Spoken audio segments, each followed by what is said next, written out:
भुनक्तु सह वीर्यङ्करवावहै तेजस्विनावधीतमस्तु मा विद्विषावहै। ॐ शान्ति शान्ति शान्तिः। ॐ आप्यायन्तु ममाङ्गानि वाक्प्राणश्चक्षुश्रोत्रमथो बलमिन्द्रियाणि च सर्वाणि। सर्वं ब्रह्म उपनिषदं माहं ब्रह्म निराकुर्यां मा ब्रह्म निराकरोद। निराकरणमस्त्वनिराकरणं मेस्तु तदात्मनि निरतेय उपनिषत्सु धर्मास्ते मयि सन्तु ते मयि सन्तु। ॐ शान्ति शान्ति शान्तिः। We'll chant Kenopanishad Part 2. यदि मन्यसे सुवेदेति दभ्रमेवापि नूनं त्वं वेत्थ ब्रह्मणो रूपम्। यदस्य त्वं यदस्य देवेष्वथनुमीमांस्यमेव ते मन्ये विदितम्। नाहं मन्ये सुवेदेति नो न वेदेति वेद च। यो नस्तद्वेद तद्वेद नो न वेदेति वेद च।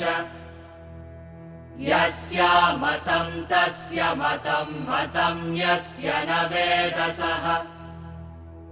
अविज्ञातं विजानतां विज्ञातमविजानताम्। प्रतिबोधविदितं मतममृतत्वं हि विन्दते। आत्मना विन्दते वीर्यं विद्यया विन्दतेऽमृतम्। इह चेदवेदीदथ सत्यमस्ति न चेदिहावेदीन्महति विनष्टिः। भूतेषु भूतेषु विचित्य धीराः प्रेत्यास्माल्लोकादमृता भवन्ति।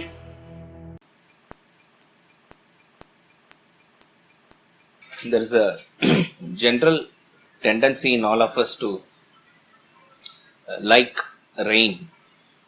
Everybody enjoys rainy season.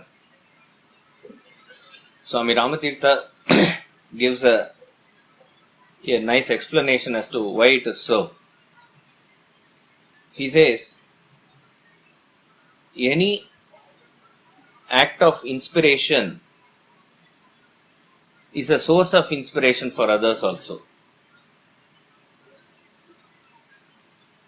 So he explains that with the concept of rain, that when does it rain? It rains when the cloud is saturated with water vapor and it is waiting for the moment to burst itself out, and that is when rain occurs. So all along, the water vapor has been getting collected, getting condensed, and it keeps on collecting, it keeps on expanding itself like that. So a point comes where it overpours or pours out of itself. So that, he says, is the essential nature of inspiration. What is inspiration? Inspiration is when your mind is aloft in a level of emotion to which you normally do not belong to. We can take example of let us say when somebody wins a gold medal for India in Olympics, everybody gets inspired. When Sindhu reached final, whole India was watching badminton and we wish that she won the gold also. But it's a great moment of inspiration that for a country that was starved of medals that she was able to bring in silver. It's a great moment of inspiration.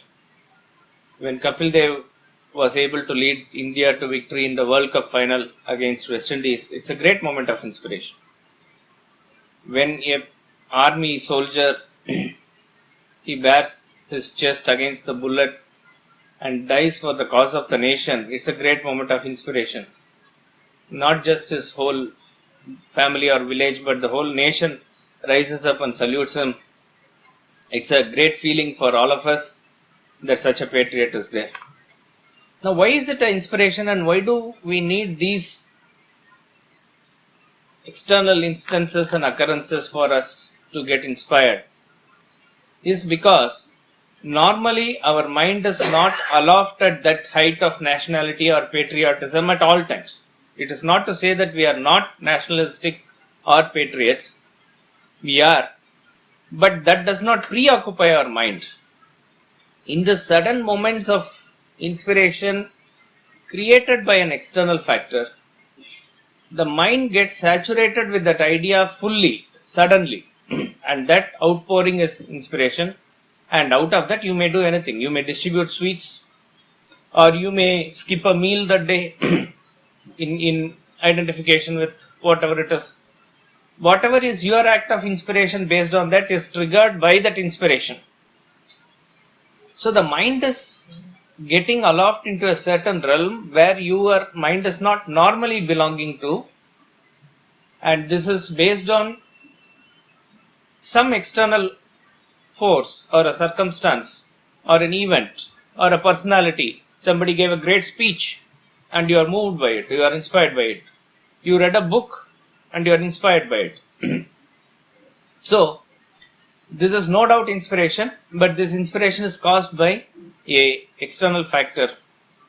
Ultimately, the saturation of the mind has to come from within. That is a sustainable inspiration, because after a while this inspiration goes away.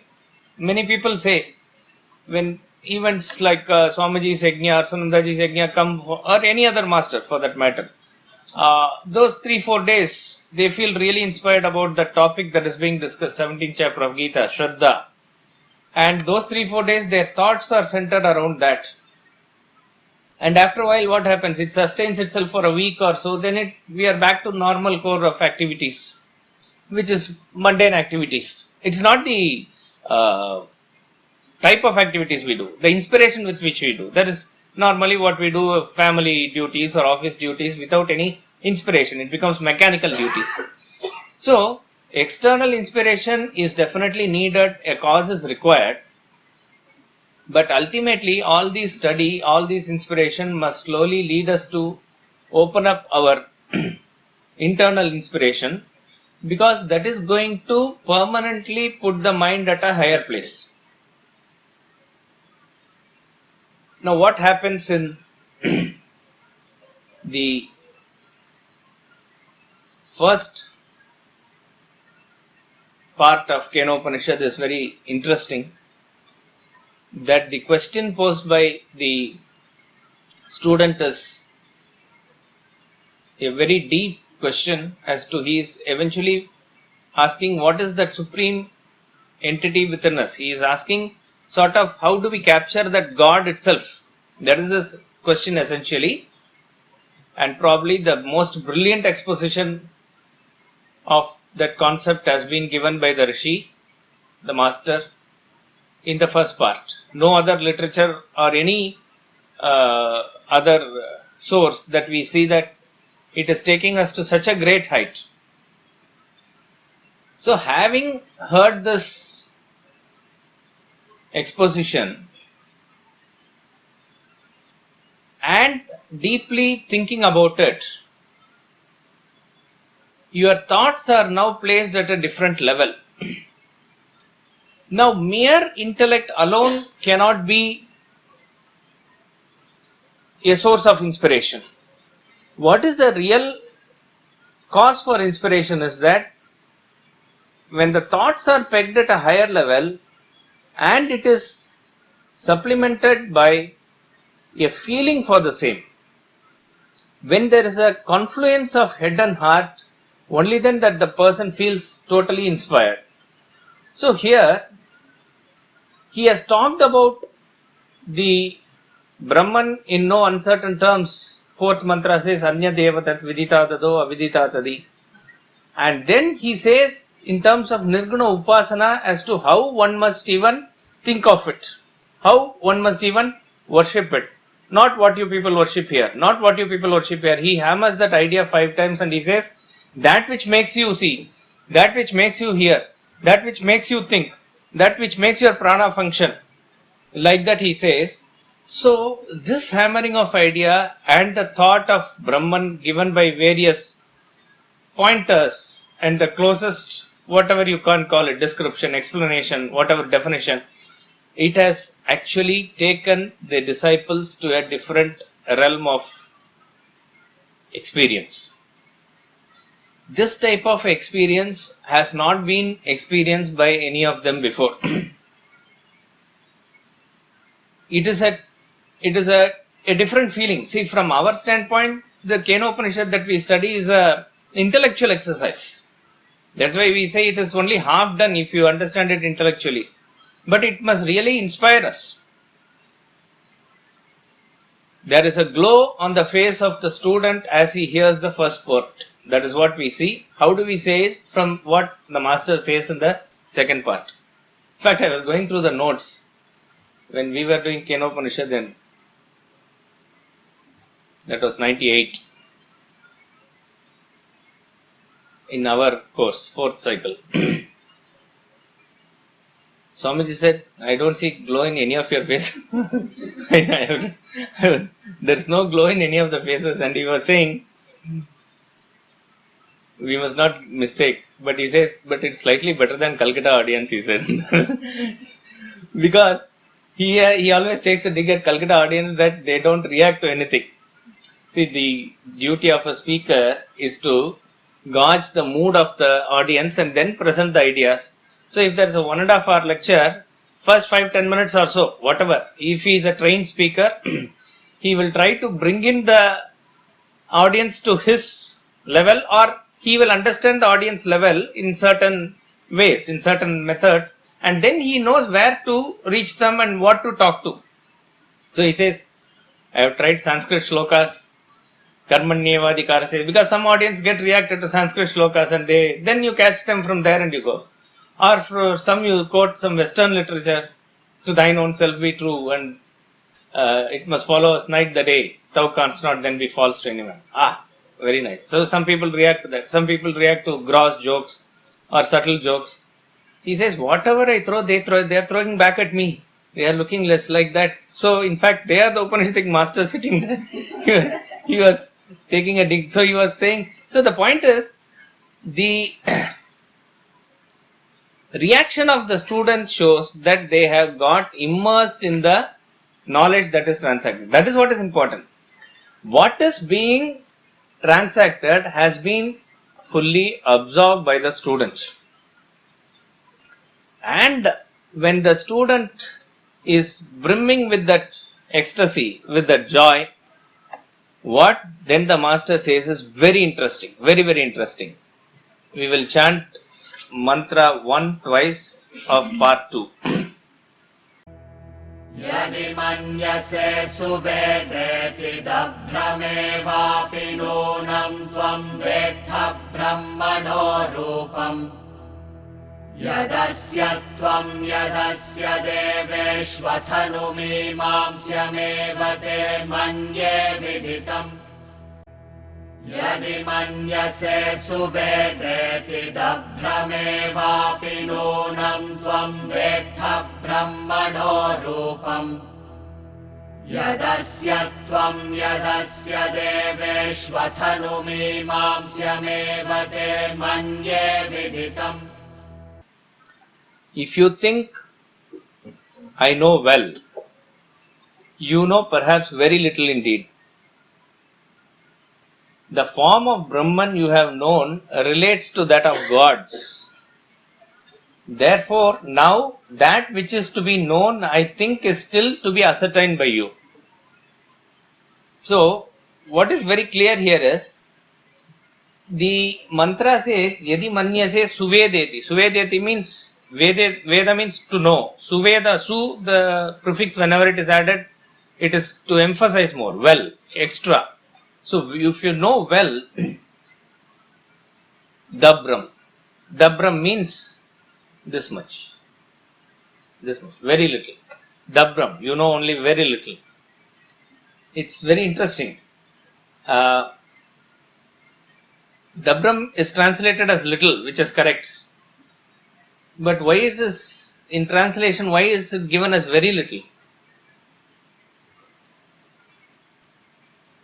This is a proof that Swamiji is doing a very good job in terms of translation and commentary.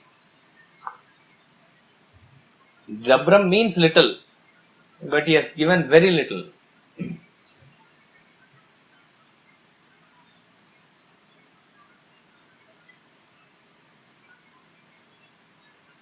It is just to do with English grammar.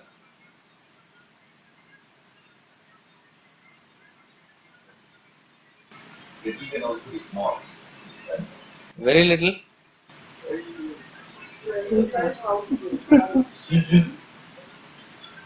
How this? Suppose you say, I know little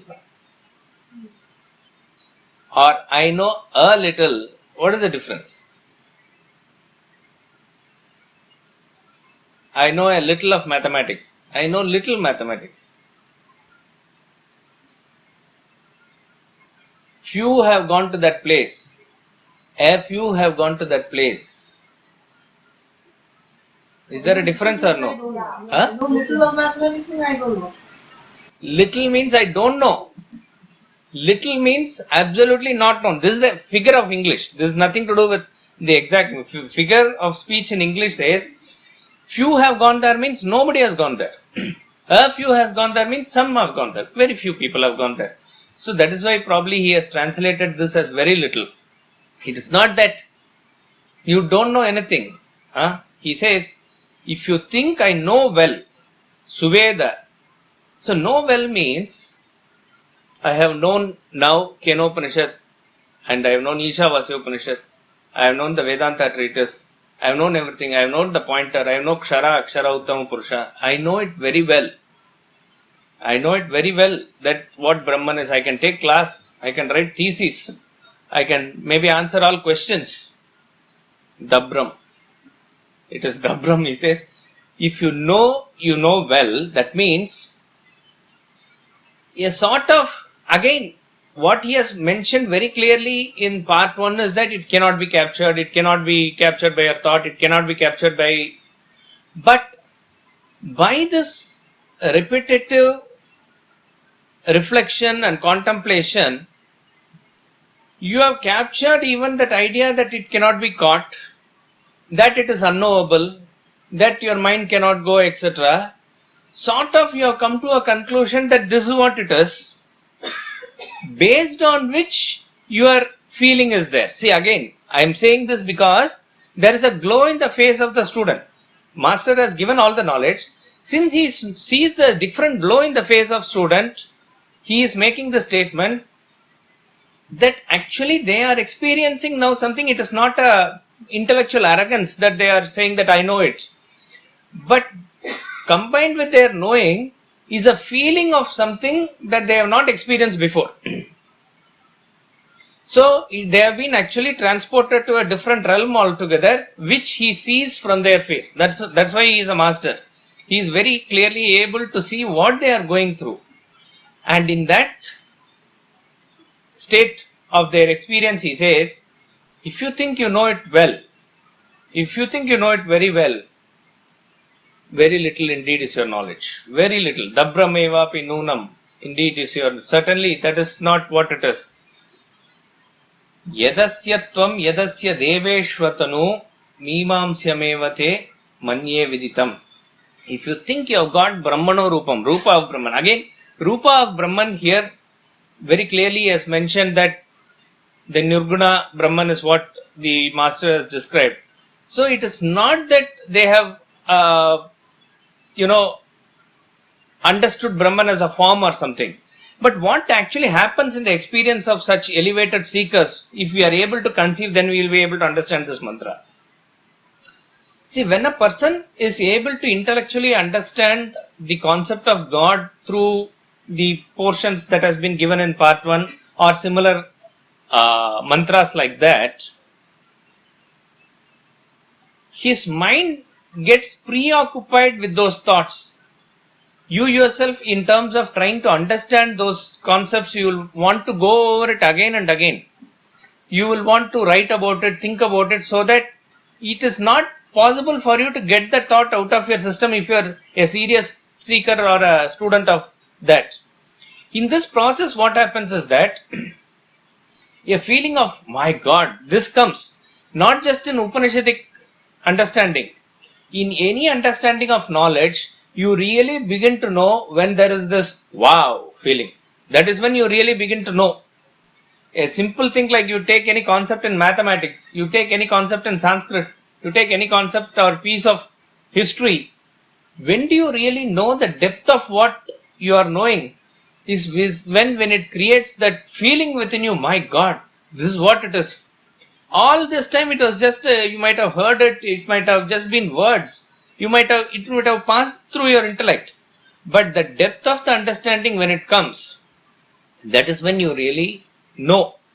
Now they have been preoccupied with this thought and this feeling comes, my God, this is what it is. That sort of we may not be able to understand the student's feeling unless otherwise we go somewhere near it through our sadhana. Let that be very clear. It is not a piece of mere, because word to word translation and this really, it's not a in-depth statement that way. But what he is trying to make us understand here is the feeling that the student is going through. And that is possible for all of us when you are able to combine your head and heart in the study. So, in that understanding, their feeling gets permeated into their system that they are able to visualize divinity as it were. Now, how does one visualize divinity? One will visualize divinity as per his inspiration. See, all this while we said that in the Saguna Upasana, that a child is taken to a temple or you show the Murti in your house and you say, this is God. The Murti of Ganesha here, it is God. The Murti of Kartikeya, it is God.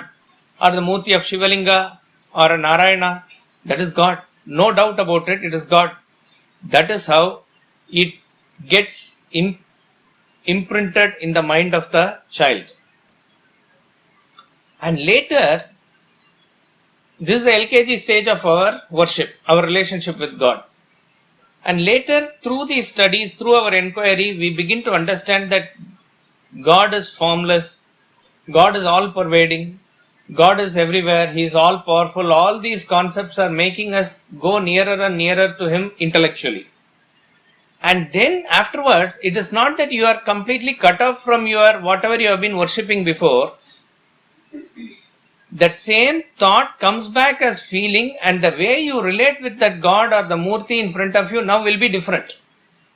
Earlier it was a stone idol or a Murti upon which you are able to impinge the figure of God and you are able to understand it. That is the starting stage. Now the thought of God which has permeated your mind has come to a stage where you will see the all-pervading divinity in that form. That's about all. Now, because there is still a long way to go in terms of your sadhana, you will want to meditate, you want to realize various things are there ahead. So your relationship with that will still continue, but the way in which you relate, the way in which you see it is completely different now. So what will now permeate your mind in terms of, earlier you might even go to Lakshmi, Vishnu and pray and you are transacting them with reference to worldly business also. Still you are devotee of God only. But now that is not the case. Now you are wanting nothing else except God. And your relationship with that is with that. So all other things begin to become hazy, and this sort of preoccupies your system, your mind, and you are able to relate to it as an all-pervading entity in that form. So now with this idea of Brahman also, when you close your eyes, when you open your eyes, you are able to only visualize that. So that is really the way of the upasana or sadhana that we do. And yet the master says that experience that you have in the mind is still not that you have reached. You are in a stage of probably a extremity of terrestrial perfection. You are knocking the doors of Brahman, as it were.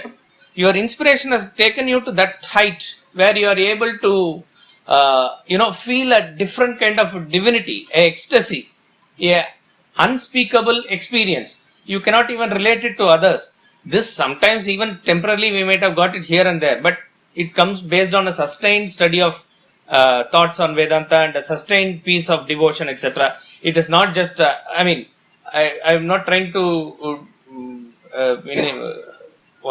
discourage or anything. It just not by one class or a few morning studies or something.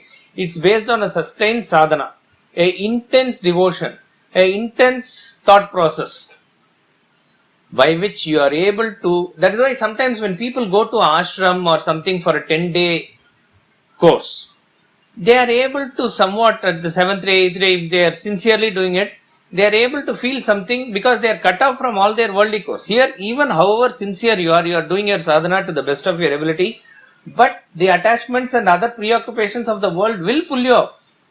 However much a person tries with the white dhoti and kurta, he enters a godown of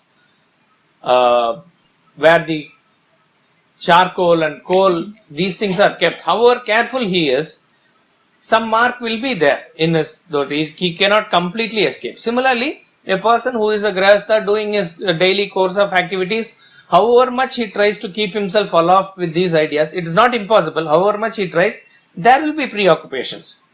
So, when you are cut off from this and you go to a place and you are able to experience this, you are able to at least temporarily experience that. Then you come out and say, oh my God, I was controlling my mind there, I was doing sadhana there, why it is not coming here? You have to only understand that you have taken sort of, even the 10-day was a temporary sort of sannyas there, that you have gone there, experienced that and come back. So our aim must be again to create that situation here slowly.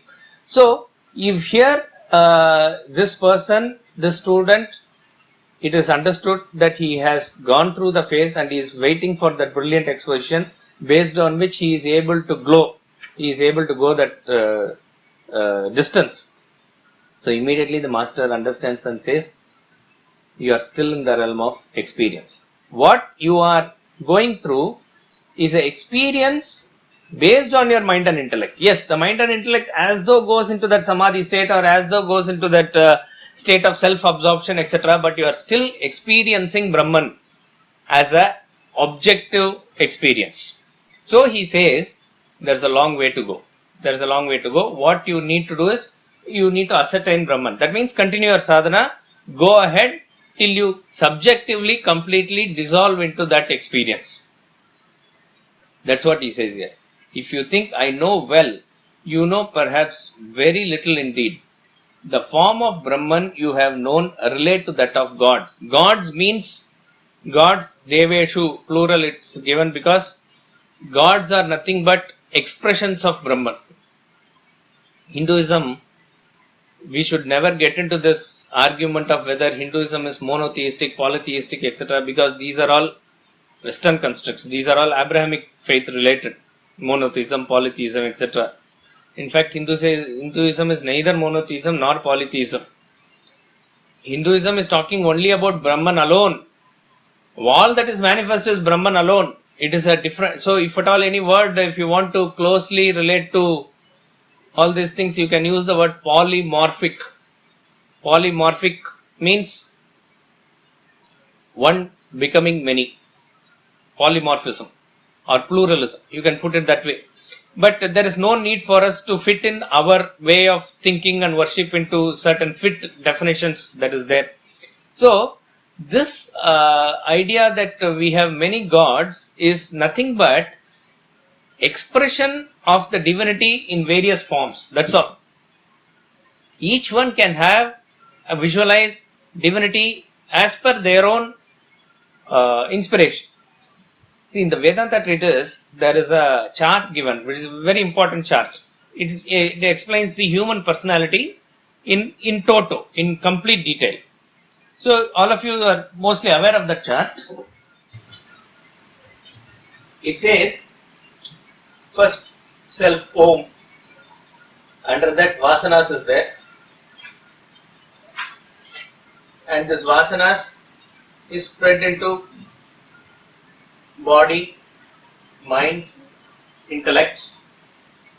This body is split into organs of perception, organs of action, and intellect is split into gross intellect, subtle intellect. Organs of perception relate to perceptions, organs of actions relate to actions, mind relates to feelings, gross intellect relates to thoughts of the world, subtle intellect relates to thoughts of the self.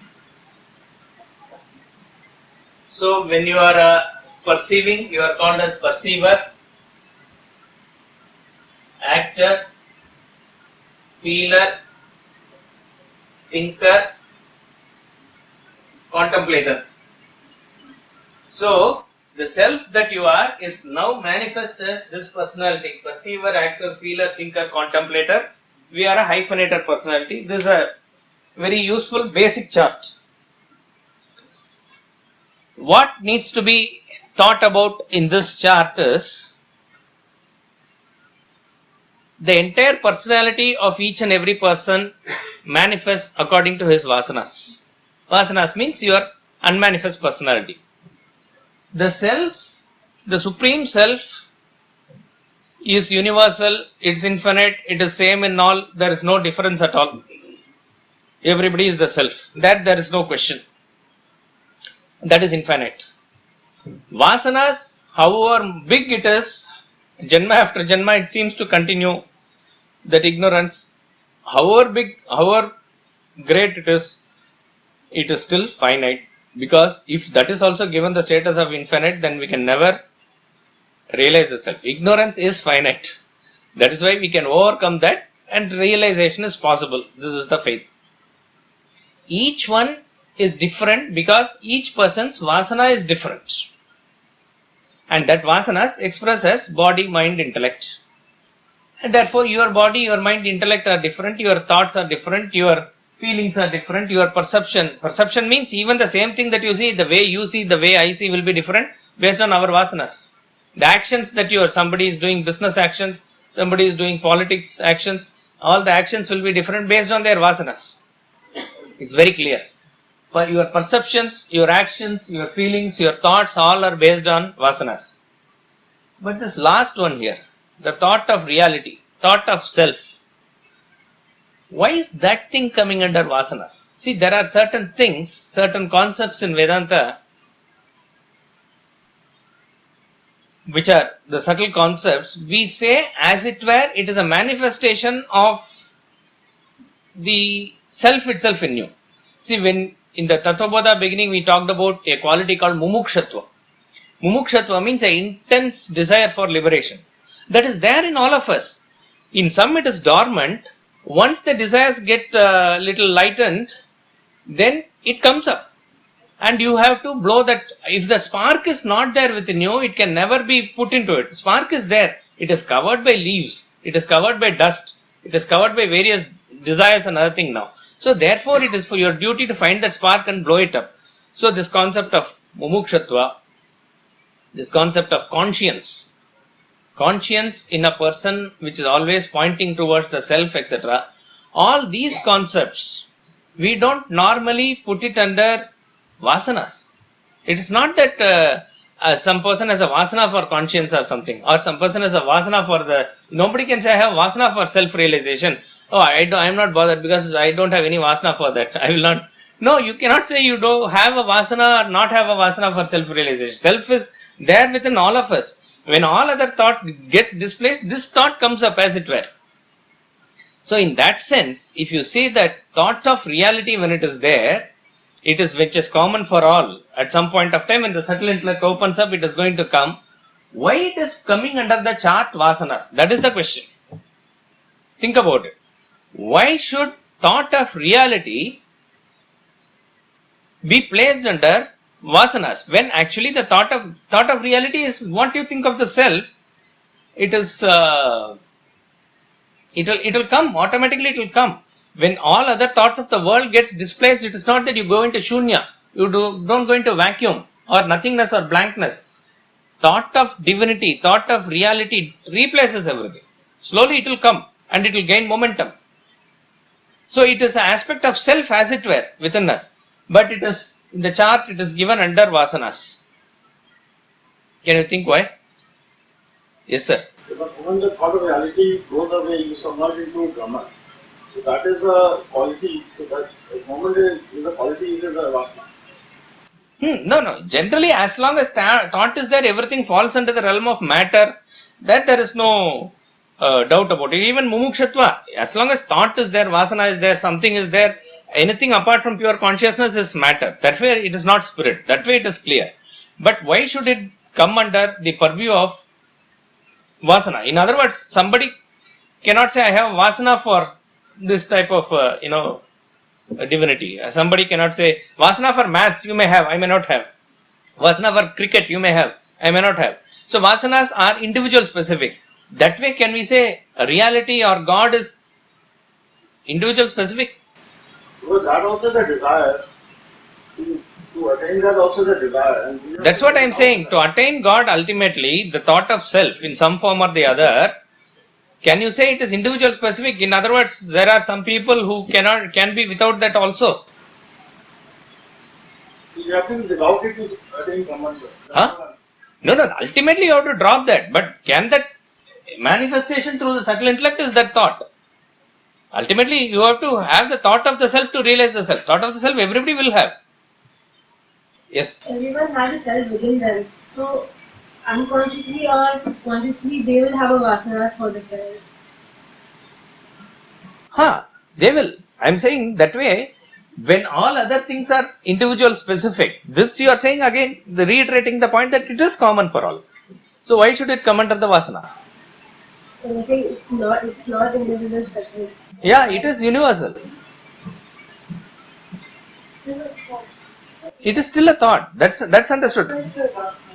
That's why it comes under the vasana. That's what why. I mean, it is definitely different from all other thoughts, right?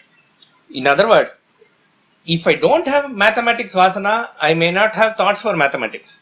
If I don't have a business vasana, it will not manifest as action for business. So what I see in myself as perception, action, feeling, etc. are all is based on my particular vasanas, my particular this thing. And each and everybody has their own thing. It can be many. But when it comes to thought of reality, why should it be? Yes? Inert things don't have any vasana. So, and we don't even have the thought of self. So, it's definitely individual. It is individual. So, then it is vasana. In the vasana, why? Yeah. Sir, has it got something to do with the ignorance in us, which all of us have an ignorance also, but yet in many ways, whatever vasanas we have, we are ignorant about those vasanas. In every aspect of whatever we do, we have some level of ignorance. Vasanas equals ignorance. Other side of the knowledge is the ignorance, which is vasanas, and that manifests in different ways in different people. That is why we talked about tendencies or inclination. These are all different for different people, but basically everything is ignorance, right? So, will this be associated with the link? What we are looking at, what we are saying is that why is it an individual specific issue over there? So, every vasana that we have, in whatever field we are doing, whatever we are doing, there is some ignorance, we hit a block somewhere, there is a ignorance. So that pushes us towards that. No, here we are talking about vasanas as ignorances in terms of ignorance of the self. Ignorance of the self. That's how it is. It's So it's still in the realm of duality. It is still in the realm of duality, correct. That is understood. Even mumukshatva, everything, it's only like a bridge between us and the self. We are still there, the self is still there, and our ego, individuality is still there. Yes. Maybe in English, because everyone takes a different path towards self-realization. Right. You're near. The thing is, when every thought in us gets displaced, we don't go into, as I said, a realm of shunya or vacuum or blankness. The thought of the self preoccupies slowly. That thought of the self can preoccupy you in any way that you think of the thought of the self. So, just for example's sake, a thought of the self for, let us say, Saint Tyagaraja can be Lord Rama in that form. For Kabir, it could be the Rama in a formless reality also, or in somebody it's Krishna, or somebody in Linga, in whatever form it is there. That is actually, as far as he is concerned, the thought of reality only. But why is he thinking the reality in that way? That is according to his vasana. That is according to his tendency. That is according to his liking. That is why in Hinduism we have this concept of Ishta Devata. Ishta Devata means a Devata of your liking. We are supposed to worship 3 gods. Again, within quotes, gods. The first is Grama Devata. Grama Devata means when you are living in a community, in a society, whichever deity is presiding deity there, we are all supposed to work together because she or he is the ruling deity there. If you go to Madurai, Meenakshi is ruling. Here Kali is ruling. If you go to Banaras, Kashi Vishwanath is ruling. Like that it is. Badrinath means Badrinarayana is ruling. So, everybody has to worship together. That is why you have the car festival, chariot festival, Durga Puja festival, all these things are there. You are supposed to worship the Grama Devata.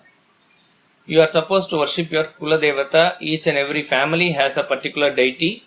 That is why you go there once in a year for a Mundan ceremony or some ceremony, or you have in your own house, and that's a tradition that will continue, because in the first you identify with the community, second you identify with the family in unbroken lineage that will continue, because that sanskara is required for the generations to come to first get associated with divinity. Apart from this, you can have your own Ishta Devata. It may or may not be the same thing. All 3 can be the same, all 2 of them can be the same also, all 3 can be different also. Ishta Devata is when you are able to relate to that divinity or reality in a way that it is very likable for you. This sort of a freedom only Hinduism gives. That you must worship only in a formless way. No, worship only in the feminine form. No, worship only in the masculine form. Nothing like that.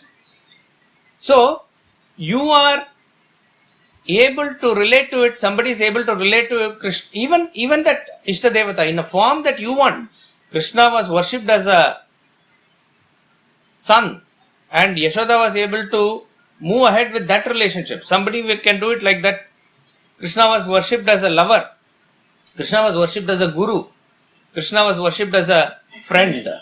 In whichever way you want to relate to, that is also possible. So all this is with reference to one's vasana. We see there are Alvars, all of them related to God in a different way. It was their own inclination and tendency. So therefore, you find that in whichever way, so this concept of Ishta Devata is a fixation. It's a concept of fixation where your mind gets fixed that this is reality. See, when you are beginning to use the soap, let's say hammam. So, you begin to understand that hammam is a soap. Then you use only hammam, you get used to it. And then you get fixed that hammam is the only soap. Because all other soaps are slowly going out of your system. And then a later stage comes where soap means hammam. Nothing else. So, beginning it is hammam means soap. Later, soap means only hammam. There is nothing. Like people talk about, in South India they say Godrej. Godrej means the Almirah. Godrej means that. That's all. There is no other thing. So your preoccupation of the mind becomes so, the all-pervading reality pervades your mind to such an extent that it is nothing else is there. And then that also, so there he says, if you are able to experience that in objective way. So when he says Deveshu here, that's what it means. It can be anything for any student. He is not addressing one particular student. So all that you experience is actually the forms of gods, which is nothing but expressions of Brahman. In totality, they are nothing different from Brahman. But what needs to be experienced by you, you have to go still ahead. He is not demeaning gods here. He is only pointing out to the experience of these students that you have to go a little further here. You have to, what needs to be ascertained by you, there's still a long way to go. So he is cautioning the student. If you think I know well, you know perhaps very little indeed. The form of Brahman you have known relates to that of gods. That's what gods means here. Therefore, now that which is to be known, I think is still to be ascertained by you. That's why probably these philosophies, schools of thought in our system is called as Mimamsa, Uttar Purva Mimamsa. Uttar Mimamsa means that by ascertaining, you have to go and ascertain it. So, there is still a long way to go before you can ascertain. That means you have to really capture it.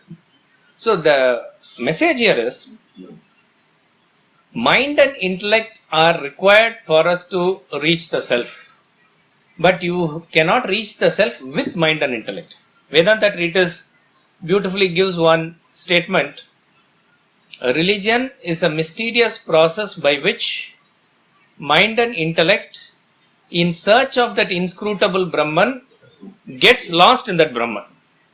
That means, like pole vault, you go peg the pole and reach the height with the pole, but in order to cross, you have to leave the pole and cross the other side. So you cannot reach that height. It's not high jump. You cannot reach that height without the pole. You cannot reach that height and cross over with the pole. So mind and intellect is required for you, for us to understand, for mind required for devotion, etc. All that is required. But finally, when the merger takes place, you have to go beyond the realm of mind and intellect. That probably explains why in all houses of worship, mostly, we are asked to leave the chapels outside and go inside and worship. Apart from purity and other point of view. That's why every ritual in Hinduism has many angles to it. Usually every ritual has three understandings. One is at the physical level directly, one is at the sentimental and the emotional level, one is at the philosophical level. So the philosophical meaning of leaving the mind and leaving the chapels outside temple is that what carries you from place to place is your chapel. That means what carries you from experience to experience is your mind and intellect. And the house of worship is actually symbolically indicating of your entering it, merging with it. When the merger actually takes place, what carries you from place to place, you leave behind. So therefore, what carries you from experience to experience, the mind and intellect, you leave behind and then you enter the self. That is called as merger.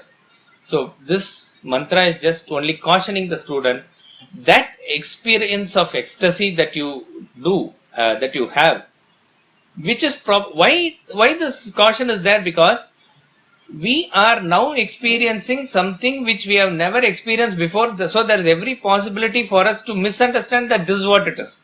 He says, no, there's still a long way to go. So then when will I know? Don't worry, you will know. No waker will have any doubt when he has woken up. Swami Ramtirtha gives the example that a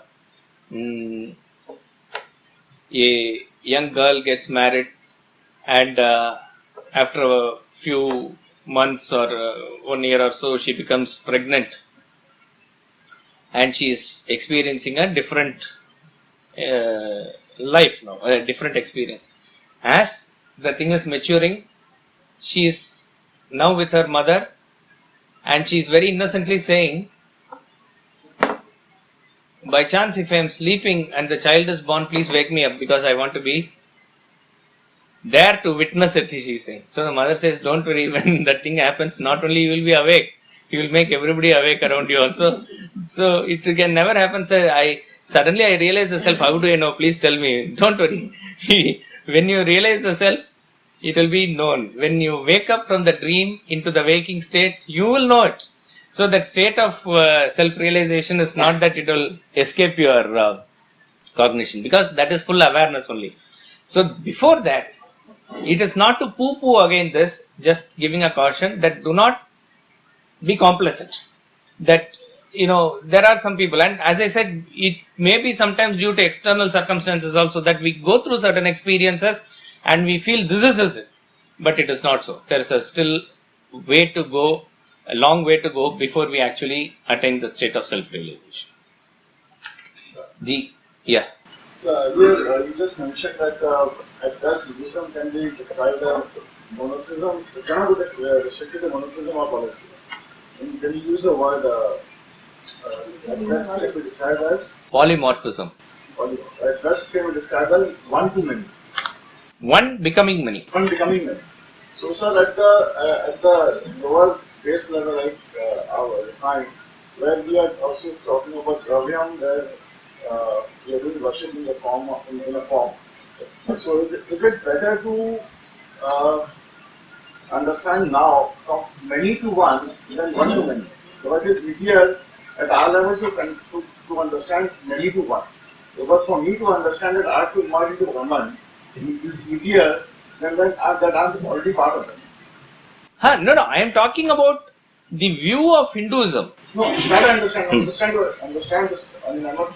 In terms of your sadhana, when you say dravyam, are you referring to wealth? Yeah, like you said, sir, at this level we are doing worship in form, so that is a very little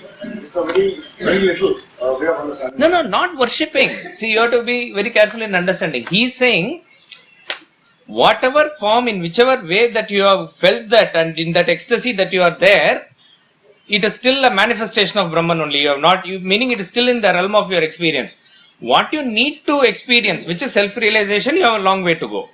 In our state now, we are just only trying to divinize our activities. So in other words, we are still worshipping wealth, we are worshipping knowledge, we are worshipping power or whatever it is. At least give a divine touch to it. So therefore, instead of merely going behind wealth as a commodity, you pursue Lakshmi. You view it as a Lakshmi. This will at least bring in objectivity in your life. See, there was a crash in 98 or 99 in Indonesia stock market. Rupaya fell down. Overnight, all the great crorepati's became not paupers, very, very little. Very many heart attacks and other deaths also occurred, substantial number, because of this sudden crash of the value of the currency. Now, why does this happen? Why is it that when the rupee crashes, this man has to crash? Because he is so attached to money, he said whatever happened to money happened to him. All this while it was floating and he was also floating. When suddenly this crashed, he also crashed. Now, it is not that any other person who is pursuing a normal business or something, he is also wanting money, he is also attached to money. But parallelly, if he is able to view what he is pursuing as nothing but Mahalakshmi, this crash, this shock absorber of this wealth as Mahalakshmi will prevent him from crashing as badly as the other person. So that's what it will come as objectivity in pursuit. So this has nothing to do with self-realization or divinity or other thing. But by divinizing our pursuits, we are reminded of divinity in and through, so that we don't forget what our purpose for life is for. So it is just not that then you will be completely, sometime when you are inquiring as to who is Lakshmi, who is Vishnu, if that question comes, then chance for you to make a U-turn and go is much easier or faster than, so those type of persons can be equated to as extroverts, Rakshasa type of persons who are merely into materialism and sensualism without any thought of divinity, etc. Compared to that, this is far, far superior, far, far better. That's how it is. So in that sense, Hinduism gives a very broad range of gods and goddesses for you to choose from and worship in any form. First is to, as I said, to divinize the activities that we are doing. then here we are talking about the feeling of the supreme reality that preoccupies your mind. Now what is preoccupying our mind is worldly thoughts. So in order to take away the worldly thoughts and peg into reality, all these methods and methodologies are given. That's how it should be. Sir, Yes. in corollary to what we are talking, when you talk about East Delta, how do you see, we've been brought up by doing all different festivals. Now, let us say one of those, when you are worshipping Vishnu, let us, in one form, and you think of, let us say, either Ram or Krishna as your dish. Then you are having Ganesh Puja, you are having Lakshmi Puja, you are having Durga Puja, you are having Mahashivratri. How do you relate to those? Because you are trying to have the same level of worship for all forms. So where does that differ with the Ishtadeva? I don't, am I making myself? Good question. So the thing is, how it will differ is, to all gods and goddesses there will be an immense respect, but with your Ishta Devata you will find yourself playing more. That is the difference. It is not that you will be anything disrespectful or demeaning about the others, and a time will come where others will merge into this. So when Saint Tyagaraja has even written songs about other gods, but Rama has been a predominating thing within his. But wherever he sees, he will see Rama only. So a time will come when all that thing will be replaced with Rama, and then finally you go beyond that also. That is how it slowly. So there will be a respect, healthy respect for everybody, but there will be a with Krishna or with Kartikeya, whoever is, and that is what it is. It is how it will come. So that one particular festival you will be waiting for. You are wanting to celebrate it, or you are wanting to create a very big thing about it. That is according to your intensity of that particular thing. So you will relate to that even more greatly. Yeah, but is it necessary to have Ishtadeva? It is up to you. It is up to you. It is easy. It is easy if you have a Ishtadevata. So like what Alok said, that if you have equal respect for all the goddesses, God and goddesses, so then is it okay or still you need to have an Ishtadeva? See, my point is, don't you have a favorite vegetable? Don't you have a favorite color? Don't you have a favorite sport? You will have, because it is the natural tendency of the mind. Exactly like that, the divinity to relate to, there will be a particular way. It will automatically be there. You will find it when you will get fixated to it. That's about all. So again, it's like even saying that do we need to have a guru for realizing the self? The theoretically correct answer is not necessary. But without a guru, how many janmas and where and when we will go and realize, we really do not know. For all practical purposes, to have a guru and take his guidance and go through the thing is the easiest and the most direct way.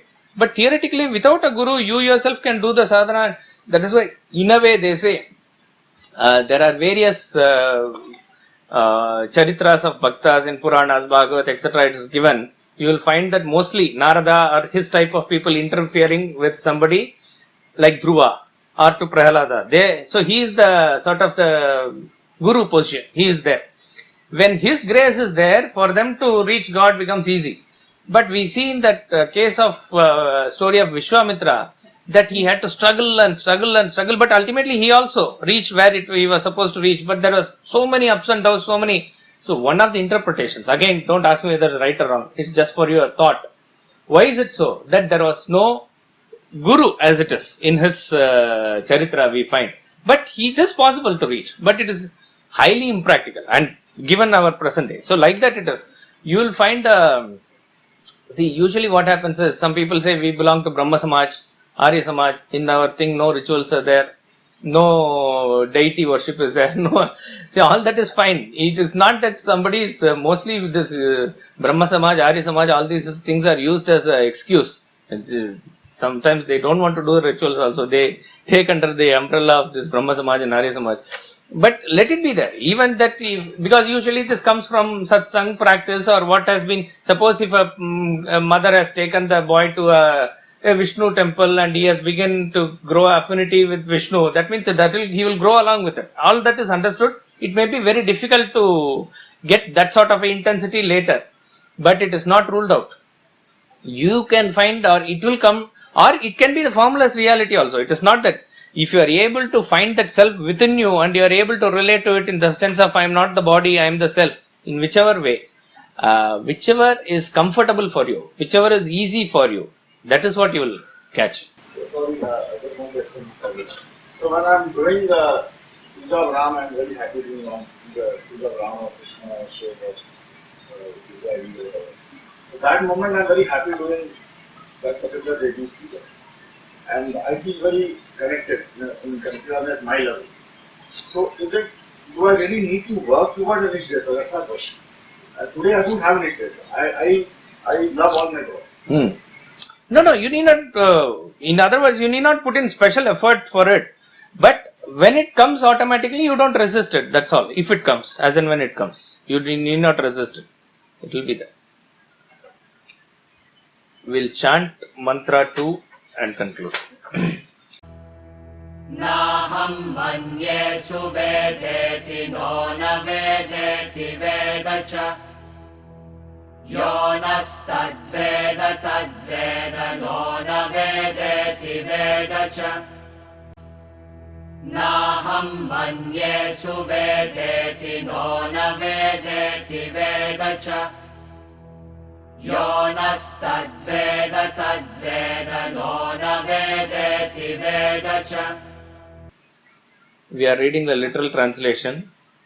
I do not think I know well, not that I do not know. I know for certain. He amongst us who knows that, knows that. He amongst us who does not know, thus also knows. We'll conclude with the bhajans here.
Om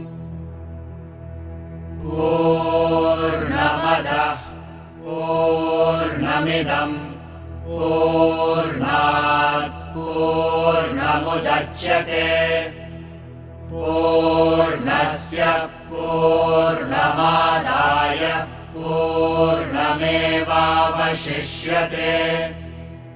ॐ शान्तिः शान्तिः शान्तिः।